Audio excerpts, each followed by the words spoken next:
Welcome to the 12th class using Brother Tio's notes. We are continuing on the discussion of taking the precepts. Now, first the refuges, taking on the refuges. It's important when reading the suttas or understanding the Dhamma to put it in context of the Buddha's environment, because very often the Buddha would take a concept or a term that was very familiar to the people in his environment and redefine it, radically redefine it to be something new.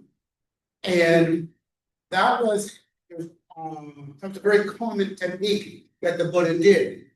And taking refuges is one example of doing this.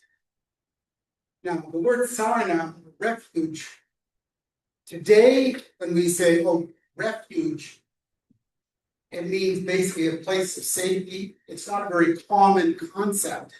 But at the time of the Buddha in India, saraṇaṃ or refuge had a very specific meaning. Basically, it was a pledge of loyalty. So when there was a king, you would take refuge to that king. And this was a bilateral transaction. In other words, when you said, I take refuge, you are pledging loyalty, pledging subservience, pledging that you are going to support that king.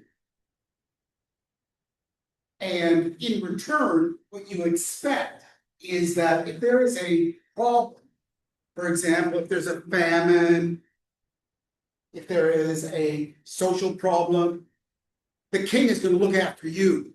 All right, so there's this bi-directional kind of deal. The Buddha took this term, saraṇaṃ, and redefined it. So when we take refuges, we're not taking refuge to a king. Oh, another way, another context in which it was used is people would take refuge to a deity, a god. They would pledge loyalty to a god and say, all right, I will do all of these rituals for you. I will keep the sacrificial fires going. I will pay respect to you every day. And in return, I expect you to protect me. All right, from any danger or problems. There was, again, that kind of deal going on. The Buddha, it's not the same. The Buddha, when you're taking refuge to the Buddha Dhamma Sangha, you're not saying to a king or you're not saying to a god, protect me. Right? It's much different the way in which it's defined. So when a person recites the Buddha Saraṇaṃ Gacchāmi, it means I go to the Buddha refuge. He is saying that he is a Buddhist. He asked the Buddha to be his protector. Actually, this is not from the commentary or the suttas. They did not. When somebody went for refuge, they weren't asking for the Buddha to be a protector in the conventional sense. This was the traditional view of refuge. When he is in danger or needs a guardian, he looks for the blessing of the Buddha. This again is more of a traditional way of looking, not from the suttas or from the commentaries. Even though the Buddha has already passed away, there are many dead gods, particularly the king of the gods, Saka, is Buddha's disciple. Any god that hears a sincere appeal of a Buddhist and does not carry out his duty to help, that god will be punished by Saka. Sincere means that it is non-greed related appeal. All greedy and harmful requests will not be entertained. This is folklore. This is not from the suttas. The Buddha never talked about, nor in the suttas and the commentary. It doesn't talk about Saka getting angry at devas for not supporting the Buddhists. So this is kind of a later, much later folklore interpretation. Now, taking refuge in the Buddha does not mean idolizing him as a god, as a savior, or invoking some abstract cosmic Buddha. It means trusting in his example and attainment. The Buddha said, "You yourselves must strive. The Buddha's only point the way." So Buddhism is unique in saying that salvation can be attained without relying on anything external or supernatural. So, though we have today these Buddhist statues, at the time of the Buddha, there were no statues of the Buddha. Actually, the idea of a statue representing the Buddha came about 500 years after the Buddha. It came when the Greeks came in to that part of India, right? So Alexander the Great invaded, got all the way to what is today Afghanistan and Pakistan, and he stopped.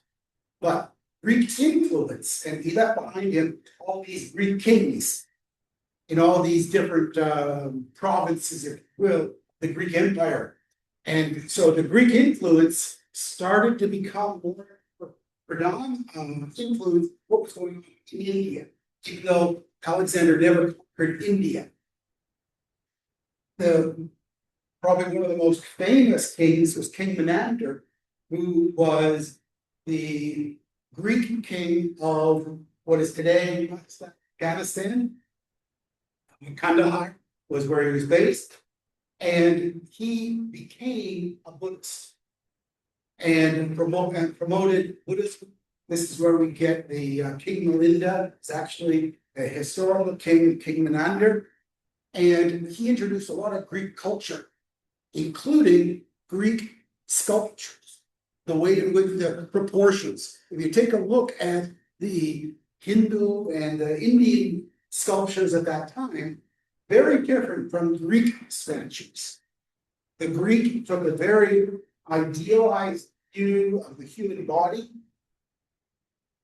Hindu sculptures at that time, Indian sculpture at that time were more functional rather than aesthetic in general. And the Greek culture was influenced what we today treat as the Buddha Rupa, the Buddha statue. We don't treat it as now, of course, they took some artistic license, let's call it. Because whenever you see a Buddha statue, the Buddha always has a big full head of hair, right? With a knot on top. Well, we know from the suttas that the Buddha was bald. So that was not an accurate representation. It's not meant to be an accurate representation. And we are not worshiping that statue. We are simply using that to inspire us. The example of the Buddha inspires us. So we're not idolizing the Buddha as a god or as a savior or looking at some cosmic Buddha. The way we should think about the Buddha is like a wise physician who cured himself the disease of suffering, or a teacher. All right, I don't worship a teacher as a god. However, I have great respect. I honor teachers. So this wise physician was cured himself the disease of suffering. We trust his diagnosis and the treatment. What was the Buddha's diagnosis? Dukkha. Right. That's what the problem is. What is his treatment plan? Four Noble Truths, Eightfold Noble Path. We don't worship him as superhuman, but we trust the medicine he delivered. What is the medicine he delivered? Dana, Sila, Bhavana. Right? Taking refuge in the Buddha says, I have confidence that liberation is possible because the Blessed One achieved it by following his own teachings. That's the right view of the Buddha. Now, in the last class, we talked about the Buddhists who are more looking at the good rebirth and contrasted that with the Buddhists who were focusing on Nibbana. And we can do the same thing with refuges.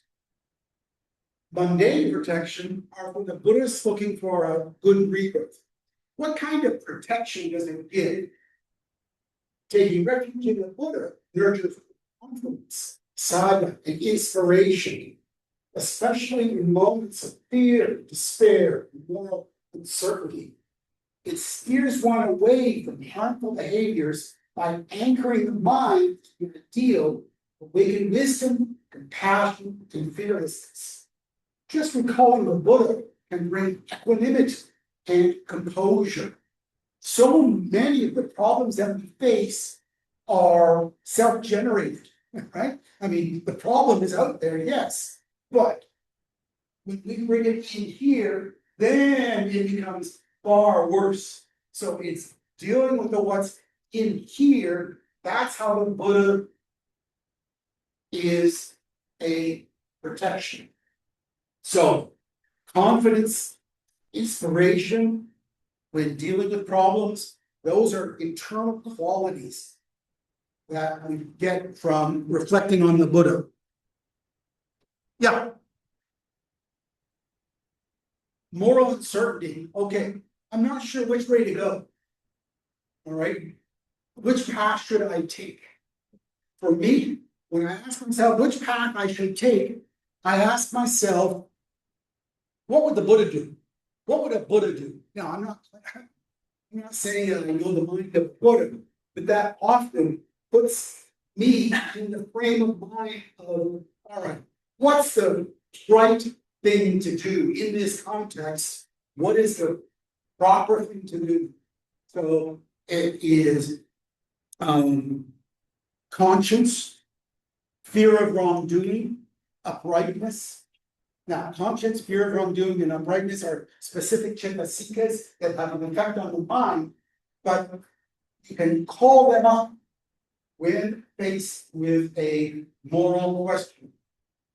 Okay, that's what meant by moral uncertainty. Yeah. Right.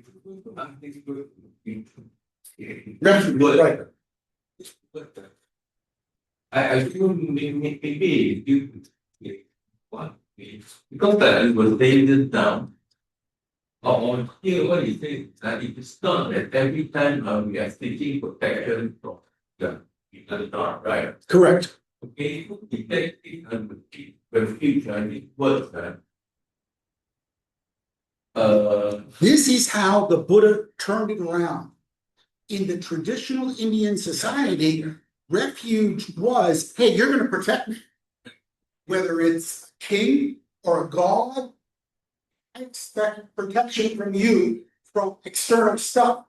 The Buddha turned it from external facing to internal. The protection from a Buddhists is not the outside, it's the inside. It's what's inside you. That's where the protection comes. All right. Now, I talked in the last class about Sīgalo, right, where he was an 8th century Buddhist philosopher, monk, who said, where would I find a leather to cover the whole world? But with just enough leather to cover the soles of my feet, I will protect it. Likewise, I'm going to paraphrase here, the world is full of sharp stones. I can't stop that. That's the nature of the world. Dukkha, it's full of painful objects. But with just enough leather to cover the soles of my feet, I'm safe. In other words, by protecting my own mind, which comes in contact with that nasty world out there, I am safe. So the Buddha doesn't stop what goes on outside. That's not a Buddha cannot change the nature of the world. The Buddha, however, can, through faith, inspiration, deal with the problem, all that kind of stuff inside the mind that touches that outside world. So when we take refuge, Buddha, see it as equanimity, calm, composure. When the mind is equanimous and calm and composed, those out there problems have become small matters. That is where, and so just calling the Buddha, when I even take a look at the Buddha statue, just the way in which it's sculpted, it inspires a sense of calmness and equanimity. I mean, it's very inspiring to look at that Buddha statue.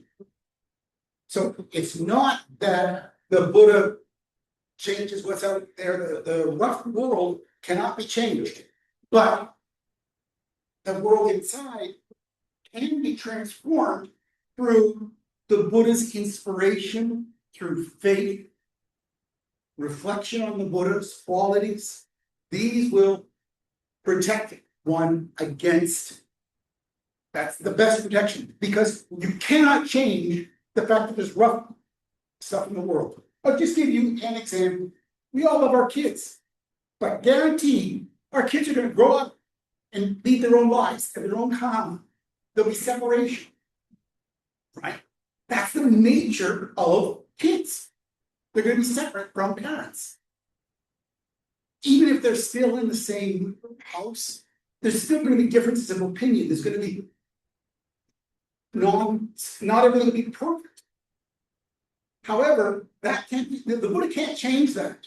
What the Buddha can do is impact your mind so that those differences are not painful. That you can, there is equanimity, acceptance, calm, composure with that world out there. Okay. Okay, so let's go to the supramundane. These are for the Nibbana seekers. The Buddha's full awakening points the way to Nibbana, the only true freedom from all forms of danger. Birth, aging, sickness, death, and samsara. Refuge in the Buddha leads the mind away from delusion, moha, the root of existential danger. So the Buddha gave an example, not just how to be morally correct, but how to escape samsara. So for those who are good rebirth seekers, the mundane protection. For those who are Nibbana seekers, supramundane protection. Okay, moving on to the Dhamma. The Dhamma protection. The Dhamma is the teaching of the Buddha. The core essence of the Buddha's teaching is the Four Noble Truths. The learning and practicing of the Dhamma will lead to the final goal, Nibbana, where all suffering cease.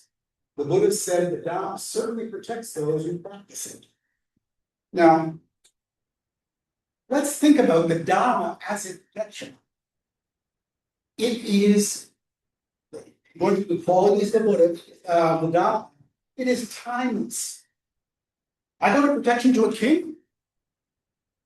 If the king dies, I got no protection, right?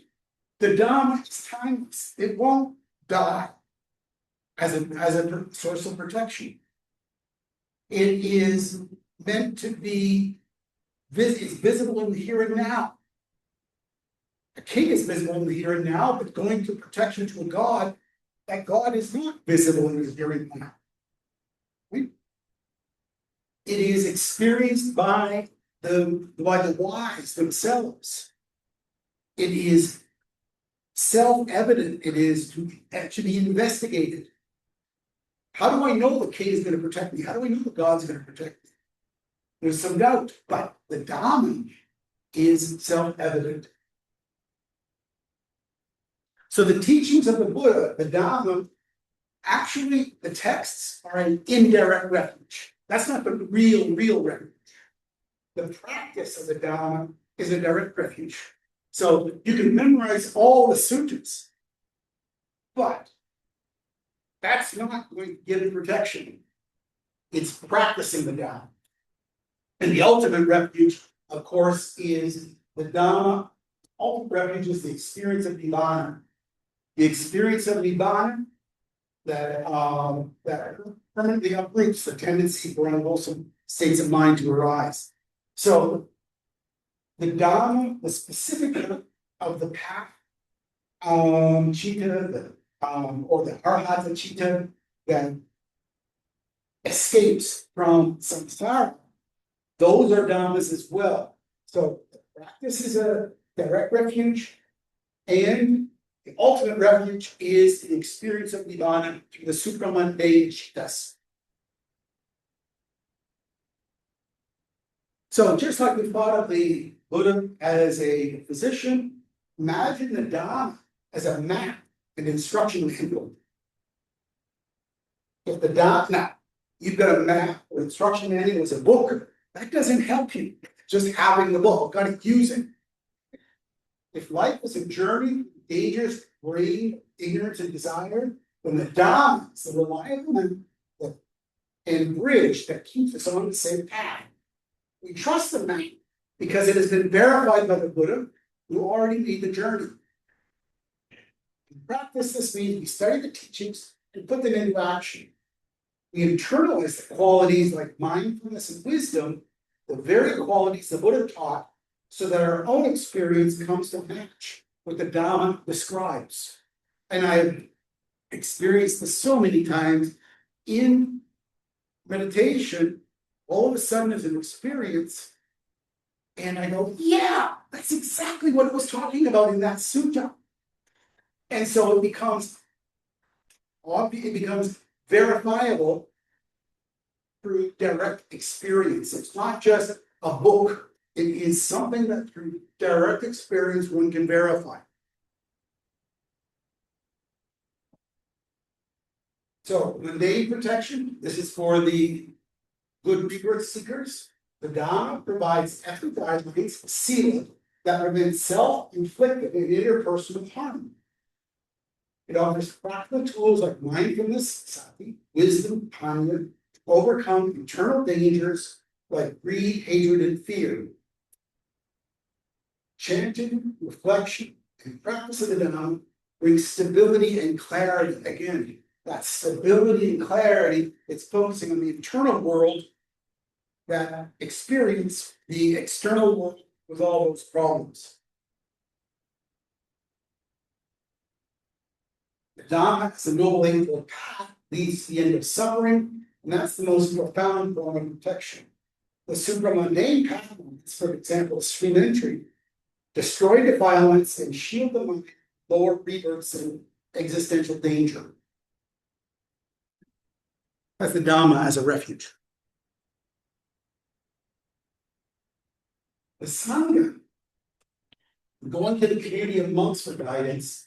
Community of monks are a group of people who devote their lives dedicated to the preservation, perpetuation, and practice of Buddhist teaching. They observe the 227 Akasa rules from Vinaya, promulgated by the Buddha. Their virtues make them a great field of merits, punya, for those who offer alms, dana, or service to them. Now, the people wearing the robes are the monastic sangha, but they're not a refuge. I can speak from personal experience, because I spent 3 months as a seminary. I wore the robe. It didn't all of a sudden clean my mind. I had no great powers just because I took off these clothes and put on the robe. No. So the monks that we see wearing the robe, those are the monastic sangha, but they're not refuge. They're not the protection. The Aryan sangha, those who experience nibbana, are qualified to be as a refuge.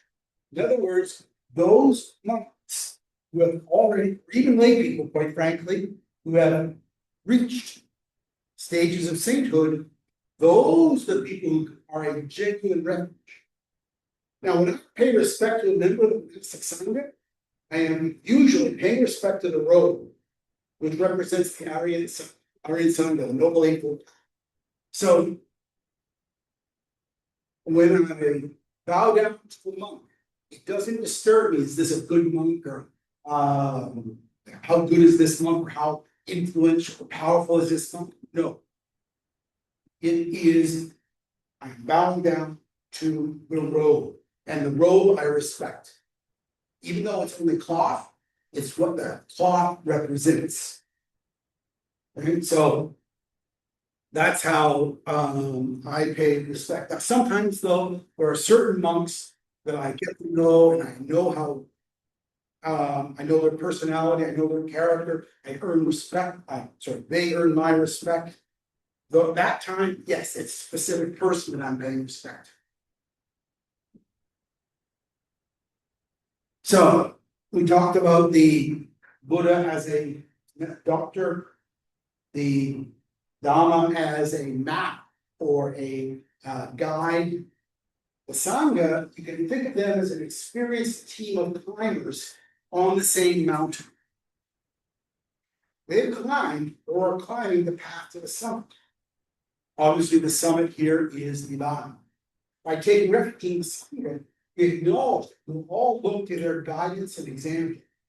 Just as a novice climber trusts guides and fellow climbers for advice and support, we turn to the Sangha for guidance in our practice and for inspiration from their needs.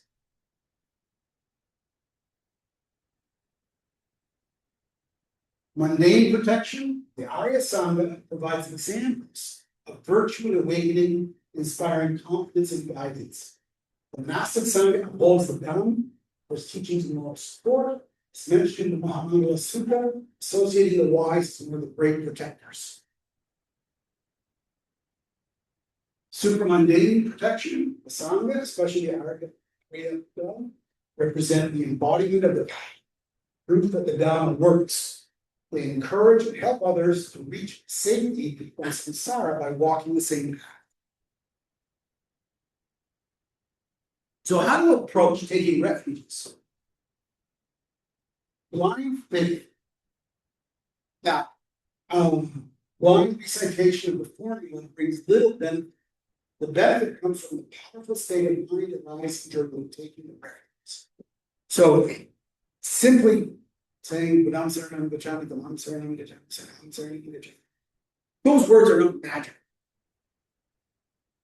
However, the state of mind of volition, will, intention, mind of strong intention, will, and commitment, mind turns inwards, focusing on, yes, this is protection inwards, not protection from the rough road outside, but developing those layers of protection inside the mind.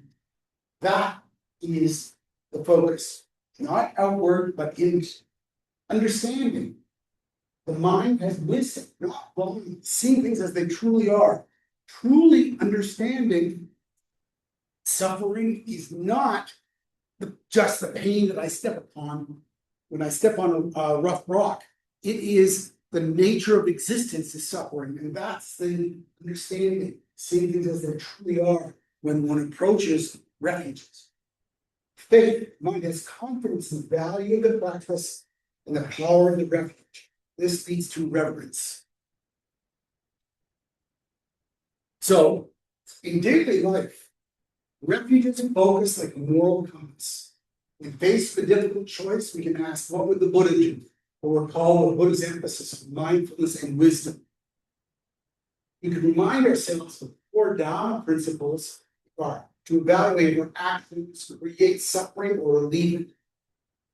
Since a refuge is about protection from harm and danger, the 3 refuges naturally lead us to live ethically, and even a quick reflection, refuges can serve as a mental reset button that reorients us back to the refuge ideals during the day. So, though we may every day take refuges, use that as a reset button. Restart it. For a Vipassana yogi, the role of refuges has specific functions. The Buddha gives inspiration, confidence in the possibility of awakening, guards against despair and discouragement. Sometimes it can be very demoralizing when meditating. I've been so tough, I haven't progressed at all, and been here for weeks. I've been down. You look at the Buddha becomes an inspiration. The Dhamma, the clarity, direct experience, the guards against delusion, conceptual entanglement, and all tied up in concepts. Just go back to the Dhamma. The Sangha, embodiment of practice, eternal moral compass. These are the examples to follow. They guard against loneliness, wrong association, loss of direction. Okay. Any questions about the refuges? All right, let's start a new topic here. The next topic that Brother Joe notes, colors of the Buddhist flag. In the fourth week of the Buddha's enlightenment, while contemplating on the 24 universal causal relations of condition, the Patana, basically in the commentary to the the Talasini, it tells the story of the Buddha after his enlightenment, all the stages he went through, and one of the things that he did is he reflected on the Abhidhamma. When he reflected on the first book of the Abhidhamma, this is good, go to the second stage, the third stage.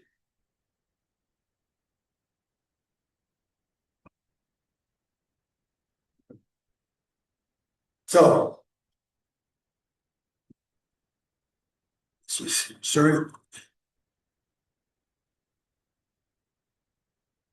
Went to the third book, fourth book. But when he got to the seventh book, the Patana, which, by the way, in terms of number of words, is larger than the other books put together. It's very thick, very dense. Finally, the Buddha found something that was worthy. He was evil. And when he started reflecting on the Patana, he started glowing with all these colors. And that's where the colors of the Buddhist flag come. 6 colors: indigo, golden, red, white, being gas emitted from the Buddhist body. And this is why they use the 6 colors of the Buddhist flag. In the text, it says the blue, metta, deep blue rays emerge from the Buddha's hair, blue portions of his eyes, and represent universal compassion. Yellow, middle path, according to the extremes. Golden yellow rays emerge from the Buddha's skin, sockets of his eyes. Red, the blessings of the practice of achieving virtue. The red rays emitted Buddha's flesh, blood, and red his eyes. White, purity of the Dhamma, the liberation. White rays emitted from the Buddha's bones, teeth, and white portions of his eyes. Orange, the teaching of the Buddha leading to wisdom. Yellowish brown, orange rays emitted from the Buddha's palms, heels, and lips. And then the compound is the essence of light, symbolizing the profound truth of the Buddha's teaching. The dazzling, the compound colors of bright light rays emitted from different parts of the Buddha's body. Now, you may notice that, or you may have seen that when you go to Myanmar, they don't use orange, they use pink. They use a pink color here. These orange is replaced with pink.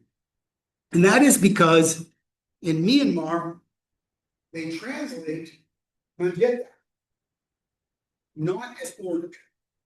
They look at the original, where this comes from. It comes from a typical type of root that when you use it to make a dye, it becomes red or pink. And so they interpret the original Pali as meaning pink. Okay, so that's why.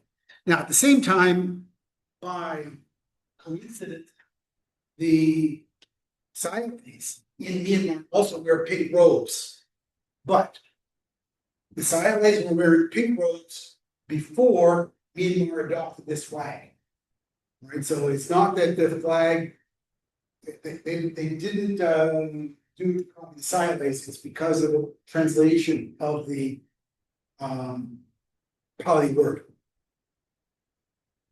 So, okay, Henry Steele Olga, Colonel Henry Steele Olga.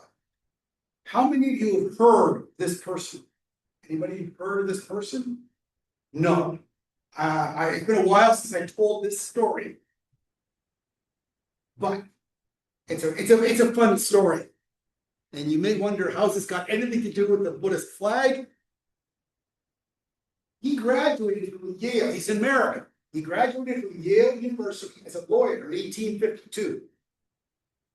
During the Civil War, he was a special commissioner for the US War Department in charge of investigating fraud in supply contracts. So he was like the auditor, making sure that all the money, because of course the government had to pay money for all the weapons and whatever, right?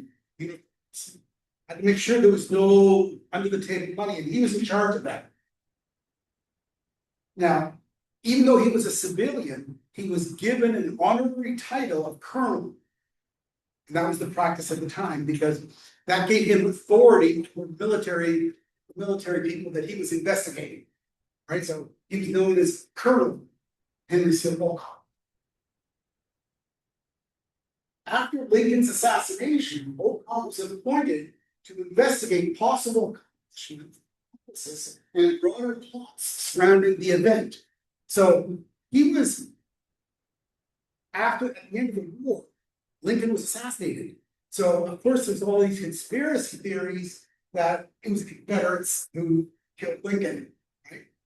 But so they put Wolcott in charge of trying to figure out were there any connections. So he was highly respected as a lawyer, and he as investigating corruption and looking for plots, looking for basically accomplish the theories of other people trying to kill Lincoln. So you might wonder, what has this possibly got to do with the Buddhist flag? All right, it's starting to become clear. In 1875, he co-founded the Theosophical Society to introduce ancient wisdom traditions of Asia to the West. So he believed that, hey, we have been in the late 1800s. He believed that there was a lot to learn from Asian wisdom. Let's try to see what we can learn in the West. In 1880, during West in Colombo, he was the first Westerner to take the 3 refuges.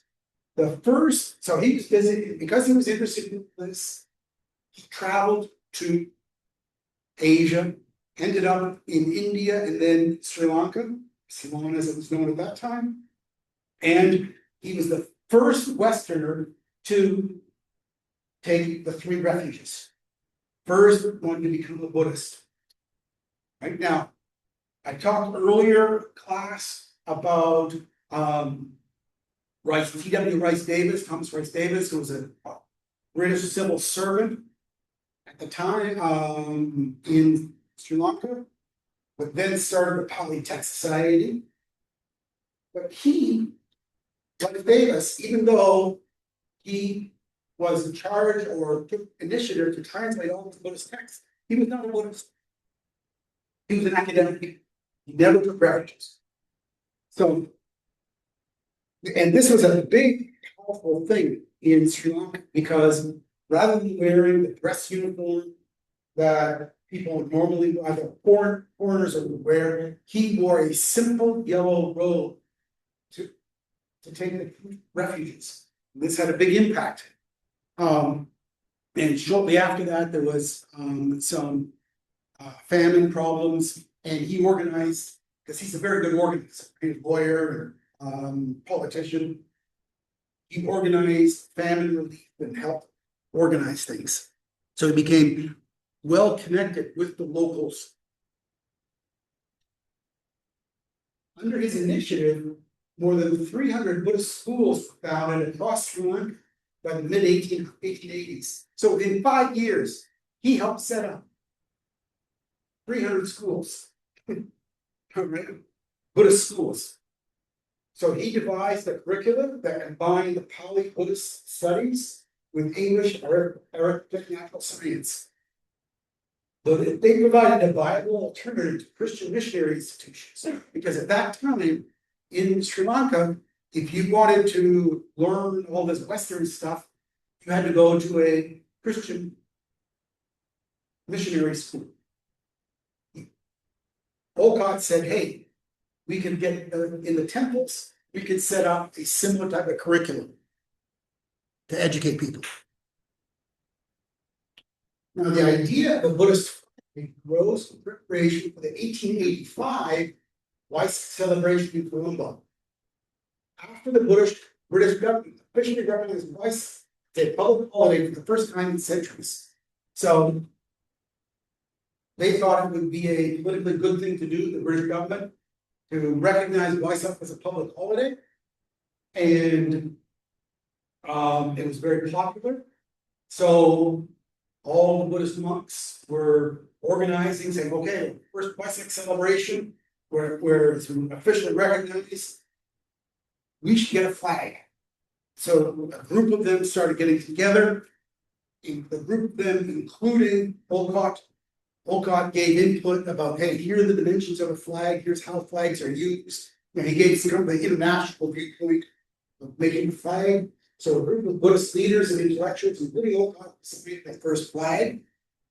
So he personally introduced the Buddhist flag into India, Myanmar, Japan, and indirectly into Thailand, sent people with the flag. So it really was the first person to promote the flag outside of Myanmar, sorry, outside of Sri Lanka.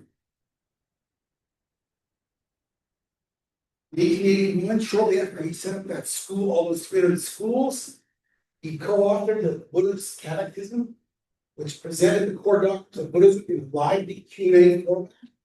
This manual was translated into Sīgalo, Burmese, and other Asian languages, becoming a standard text for instructions. So he's bringing a lot of Western ideas of, hey, you can't just rely on monks to train people about Buddhism. You need a book. It's a Western idea, having books to do this kind of thing. So he co-authored the book and got it translated into not just Sīgalo, but Burmese and other Asian languages. Olcott exhibited his photographs of Sri Lankan Buddhist monuments and practices at the London International Congress of Orientalists in 1889. So he was promoting Buddhism back in London because there was a big interest in, hey, what's going on to better understand. Okay. Now, at the same time, among academia, Rice Davis and the Polytechnic Society were translating Buddhist texts the first time into English. So, any questions on the flag or Henry Sīgalo?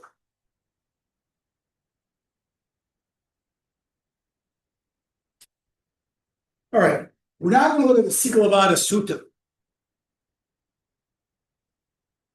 Now, this sutta is considered to be advice to lay people, but I'm also going to discuss its relevance to a Vipassana yogi. Again, it's important to understand, and we'll be hitting on this, the cultural context in which the sutta was given, right? To help fully understand the messages. Unlike the ascetic traditions that advocated complete renunciation of worldly life, the Buddha recognized the legitimate needs and aspirations of householders while providing ethical guidelines for achieving both material and spiritual well-being. This was a very powerful idea. It's not just, okay, the only way to follow my tradition is to renounce worldly life. He recognized that there were people who, lay people, who are not ready to renounce everything and become monastics. And they too need to be taken care of spiritually. Those are the people who are looking for a good rebirth. Now, okay. Now in the West, come back. In the West, this is sometimes taken as an example of what now is called engaged Buddhism. That's a movement that applies the principles and practices of Buddhism the social, political, environmental, and economic issues of the world. This is a modern interpretation, a modern approach to Buddhism. And Bhikkhu Bodhi, he's got his organization that deals with hunger in developing countries as a Buddhist principle. Sīgalo was the only son of a wealthy merchant and his wife. Now, according to the commentary to the sutta, both parents were lay followers of the Buddha and were Sotapannas. Both of his parents had reached the first degree of sainthood. Young Sīgalo was faithless, did not have a strong faith, stubborn, materialistic, refused to meet the Buddha. What he say to his parents, being Sotapannas, say, comes from the Buddha, he would say, bowing down on his painful. Sitting on the ground, dirties my robes, wears away the cloth. Being close to the monks leads to idle chatter, spending on robes and obscene, waste of money. So he's very materialistic. He's not a bad person. I want to stress that. He's not a bad person, but he just didn't see any value in Buddhism, in a spiritual aspect. Okay? I think many of us can relate to that with our children are perhaps not as devout in Buddhism as we are. That's the nature of suffering, the world. So on his deathbed, Sīgalo's father said to Sīgalo, each dawn after your bath, you must worship in the 6 directions. This was the father's strategy to expose his son to the Dhamma. According to the commentary, Sīgalo's father believed that the Buddha would view this and come help his son. Worshipping in the 6 directions was a Vedic bathing ritual. While chanting mantras, the bather cups his hand with water and allows the water to flow backward into the river. So Sīgalo said, okay, sure, I'll do this. Doesn't cost any money, not going to take much time. I respect my father. I mean, so he did have respect for his father. Said, that's my father's dying wish. Okay, I'll every morning I bath, go out, say my prayers and do this. Okay. And so this is what Sīgalo was doing when the Buddha. So the Buddha used his divine eye to look over the world and see who was ready to receive the teachings. He saw Sīgalo was ready. So while going for alms, the Buddha saw him and said, why are you worshiping in the 6 directions? Sīgalo said, I am following my father's dying instruction. Now, okay, first of all, I want to mention that there are different castes in Indian society, and the responsibility of the Brahmin caste was to tend the sacrificial fires. That's what their role, that's what their daily ritual was. So what this shows is that since he's worshiping in the 6 directions, he was not a Brahmin. He was a merchant. He's an merchant caste, the money makers. And so this was the type of tradition where, okay, in this direction, we want protection from this God. In this direction, we want protection from that God. Please, all these gods protect me, make me wealthy, make sure I'm healthy and wealthy. That's the protection. So Sīgalo was saying, I'm following my father's dying instruction. So this practice reflected the widespread belief that honoring the gods residing in various directions would bring good fortune, happiness, prosperity.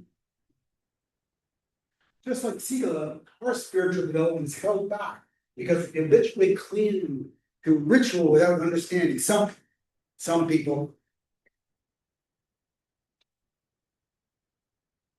The Buddha said, you are not worshiping the 6 directions in the right way.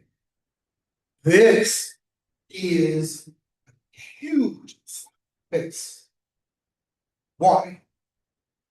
In the Vedic tradition, things had to be done the right way to have effect. The Pali word karma, what it meant in India at that time was a ritual action performed properly. In other words, if you want good karma, you have to do the ritual right. You have to use the right pronunciation, and this is why, and you have to say the Sanskrit exactly correctly. And that was the job of the Brahmins. They studied their whole life, from children onwards, their whole life was how to pronounce the words, how to recite. Okay, it had to be done properly, or else the gods aren't going to be happy. That it's not going to be useful at all. So when the Buddha said you're not doing it in the right way, what the Buddha was saying is what you're doing is useless. It's not going to be effective at all because you're not doing it the proper way. So Sīgalo says, please teach me the correct way to worship in the 6 directions. How do I do this properly so it will have an effect? According to Vedic tradition, worshiping had to be done in the right way to have an effect. And this is an example of one of the ways in which Buddhism was so different from the traditional Indian Vedic culture. Karma was not, according to the Buddha, is not about doing actions in the right way, rituals in the right way. Karma is about your ethical intention, what's inside your mind.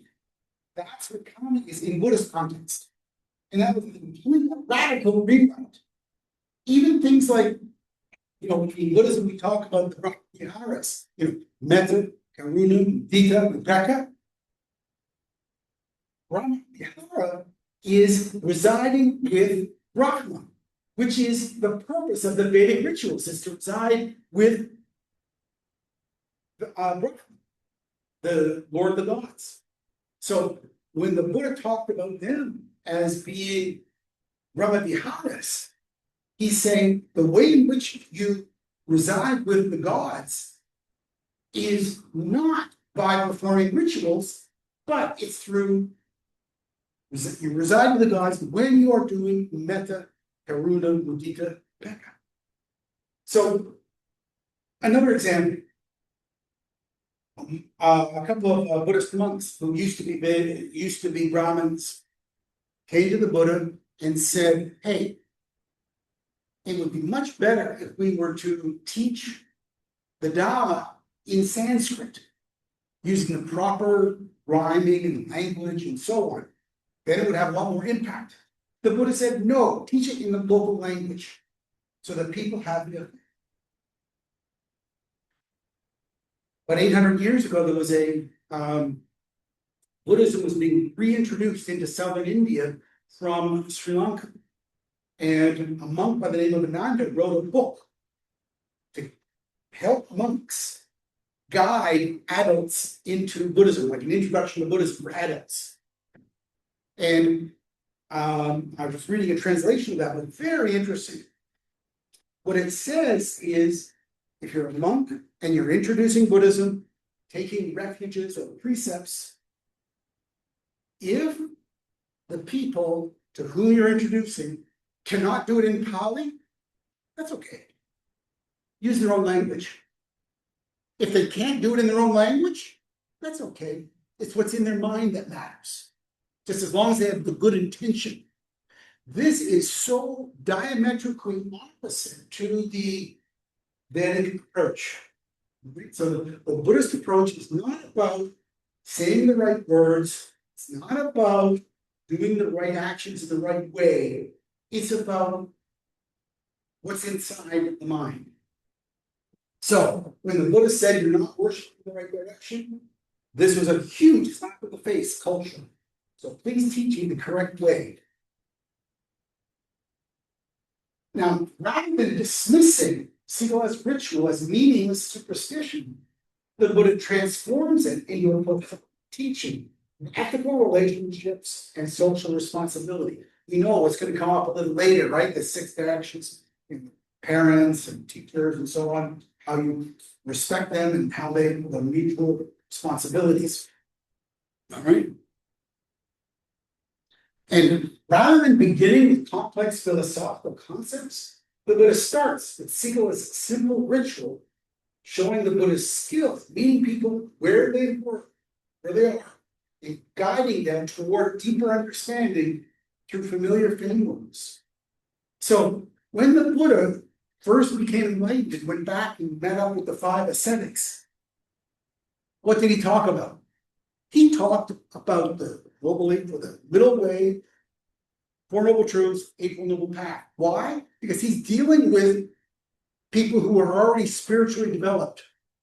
When he meets up with a young, rebellious kid, all right, he doesn't talk about the 4 Noble Truths, Noble Eightfold Path, all that kind of stuff. He simply talks about, look, you got to rethink your approach. Start where you are. Now, according to the commentary at the end of the sutta, Sīgalo did become a Sotapanna, so he was on his way, but that's not what Sīgalo was looking for. He wasn't looking for spiritual guidance. What Sīgalo was looking for, what he asked the Buddha for, was how do I do this ritual the right way to have power? Okay. This is to get very long. So, questions on what I've covered so far? Brother Rob, Brother Chris here. Yes, sir. Thanks. I think now I'm beginning to understand Sīgalo and the effectiveness. I think something that dawned onto me is during Wesak Day, every thousands and thousands of people come to our temple. And these are what I would call 90% once a year Buddhists lah, Brother Rob, if you know what I'm trying to say lah. Yep. But I think it's a wonderful opportunity for us to put up a stand to talk about Sīgalo, this is Sīgalo situation, and start with the soft message that actually applies to the lay people. Because I think 90% of the people come to the temple, they do not want to pursue further. We all know it's a difficult religion to understand, right? And maybe this is an opportunity. Maybe we should work on it. I think maybe next Wesak Day, maybe you and I should stand there and have a booth, or maybe better still, have a classroom. We can schedule classes and getting people with the team. Do you want to know more about Buddhism? It's not as tough as what you think it is. Yeah, back to you, Brother Rob. Okay. Here, let's look at the context here. This Sīgalo was performing a specific ritual and wanted to do it properly. That's what motivated him. When people come to the vihara for Wesak, what are they looking for? What specific thing are they looking? You know what? If you take 10 people, it's going to be 10 different things. This is why I have huge respect for the books that Sri Dhammananda, the late chief, wrote. How to live without fear and worry, right? You know, is Buddhism a religion? He wrote almost 100 books. Most of them are not deeply philosophical. Most of them deal with the kind of people, the kind of questions that people come into the temple, what he heard in his Dhamma talks. So I would suggest that the best thing to do would be reprint a whole series of Sri Dhammananda books, little booklets, in little booklet format, and have a stand. Don't come here and listen to a preacher talk. Pick which of these titles is of interest to you and take it home with you. my first introduction to this temple was actually in Jakarta. When I was living in Jakarta, there were a bunch of little books by Sri Dhammananda in English.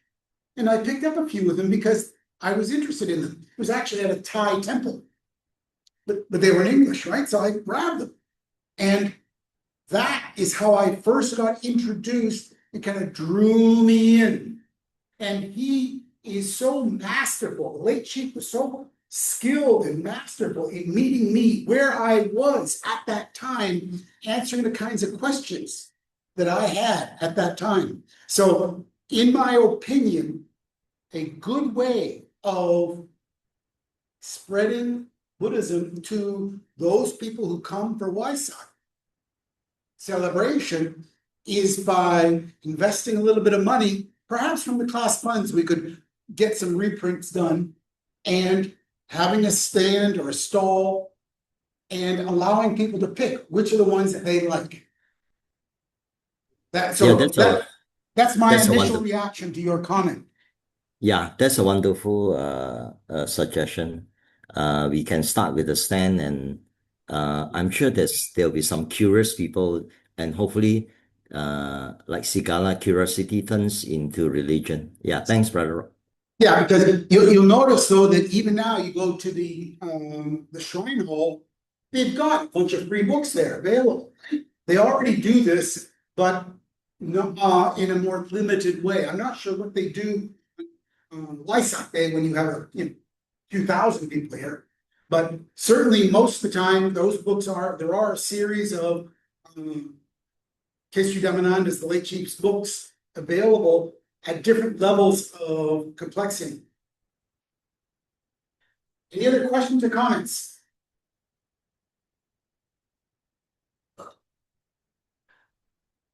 Okay, good. We got this. I don't know whether that's good or not, that we don't have a lot of questions or comments or discussion, but yeah, this is a good stopping point where we start before we start diving into the content of the sutta. But again, reading the suttas, keeping the context in mind is very important. And so, for example, later we will see responsibilities of parents arranging a marriage for their children, right? I think Brother Alvin, you mentioned this earlier, right? You mentioned this earlier. And I said, well, let's put this into context. We don't arrange marriages anymore, but we do support our children in giving them guidance on important matters, right? So we can understand that was the context in ancient India, but then apply the same general principles here. It's still the Dharma. Okay. Questions, comments?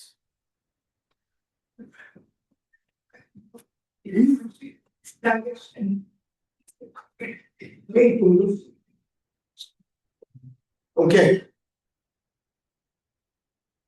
Teach me the correct way to worship in 6 directions.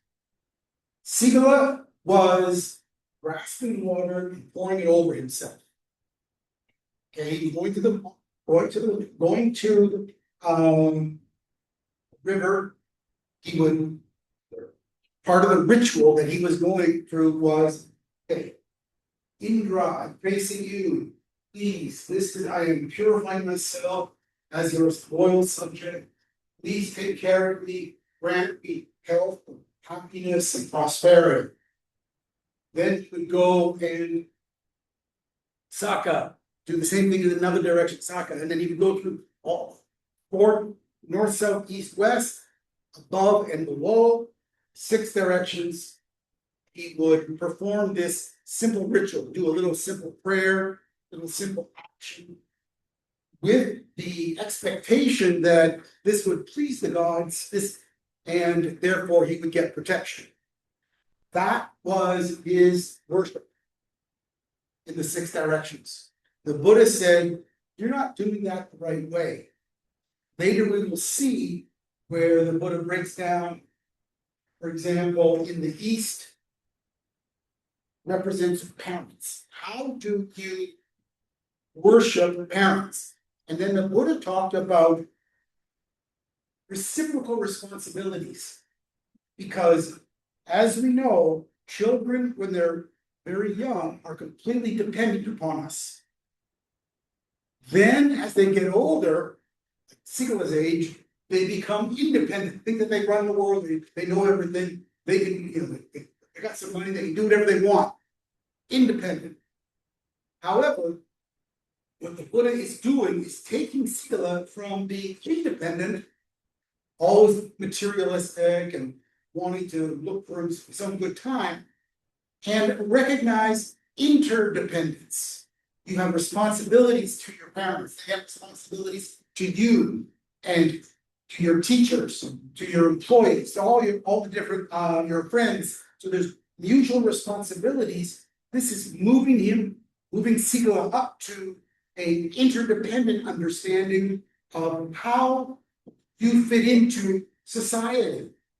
That's how you worship, that's how you get protection.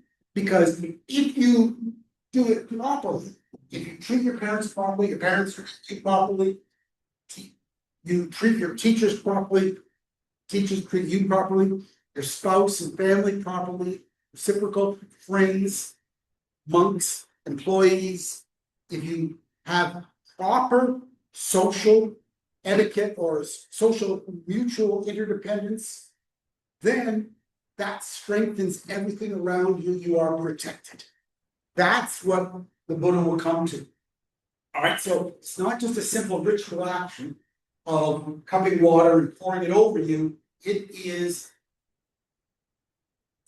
recognizing that you are in an interdependent society, and that society protects you, but you have responsibilities as part of that society as well. So that's where this sutta is going. But first, there's some preparation work that you need to do. Just like in the traditional religious worshiping, there were certain rituals that you had to go through before you started to make it effective. The Buddha is then going to go through the proper rituals that you go through, not rituals, proper preparation, things like keeping precepts and so on, which we'll come to in the next class. What preparation you need to do before you work on those interdependent relationships in society. The ethical foundation, the foundation of things. Did I answer your question? Maybe. Not really. Okay. Okay. There's no other questions. If somebody could recite the reflection, read the reflection.